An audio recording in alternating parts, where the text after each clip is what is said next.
All right, I'm here with Barry Jenner, and we've just been having a talk about some of the key issues Barry's seeing at the moment in the businesses that he deals with. And one of the key issues you've raised is around profit improvement. So I just want to get your insights on how you're finding and dealing with that with clients at the moment. Yes, James, that's a key issue. Credit control is also an issue that's coming out in clients recently. I found with one business, they had $200,000 worth of bad debts. Their overall profit was $700,000. So adding on the $200,000, the profit was $900,000. They didn't have bad debts. So it's a clear example of having inadequate credit control. And I'm going to be working with that business as part of looking at where they are now, where they want to go, and how to get there. That's obviously a key issue that needs to be addressed to improve their credit control and keep the discipline so they don't have that problem. Yep. I've had the same issue with another client who's also taking very strong action to improve their credit control. Their credit control previously was completely inadequate, having bad debts, and it was just completely unacceptable. But the owner of the business now has his head in the right place and is being vigilant on the credit control. Okay. So the other ways I work with people to help improve their profit is with the 7 waste as identified by Toyota. Mindshop has used that for years. It's a great process. It doesn't just apply to manufacturing cars, it applies to all sorts of business, and the various 7 wastes have a great mechanism, a great process for identifying and then dealing with the waste. So profit improvement can be helped that way.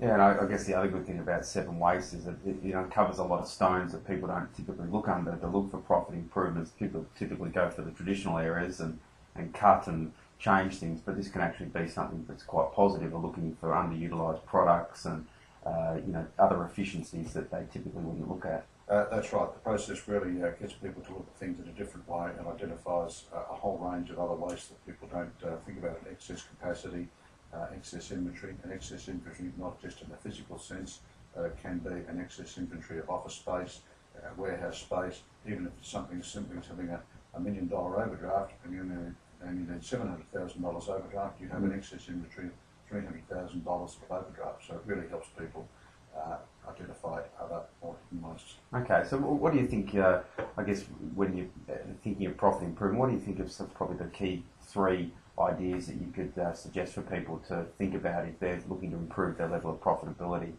Well, the first one is to understand profitability by customer. The customer profitability analysis tool, which was developed some years ago, is a great way of going through, workshopping with a client and finding out now where they're making their money from their clients, identifying their high profit clients, the average profit clients, the low profit clients, and even the loss incurring clients. That is a fantastic way of helping them. And then when they understand that they actually have loss incurring clients, helping them to either stop working for those clients or help them turn them into at least low profit, and with the low profit clients bringing them up to average profit. So that's certainly one way.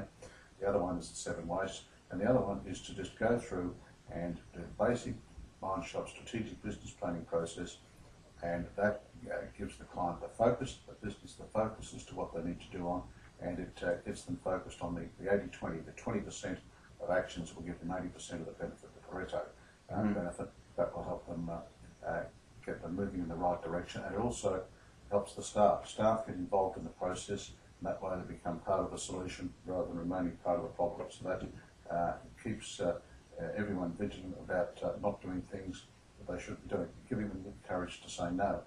Every client ends up with unworthy clients, and they need to say no in a nice way. We can't help you with that. Refer them off elsewhere and get them focused on the clients that they can help best. No, some great insights. So really it's customer profitability analysis, looking at the 7 ways to uncover some hidden areas and getting your strategy right. That's right. Terrific. All right, thanks for those insights. Okay.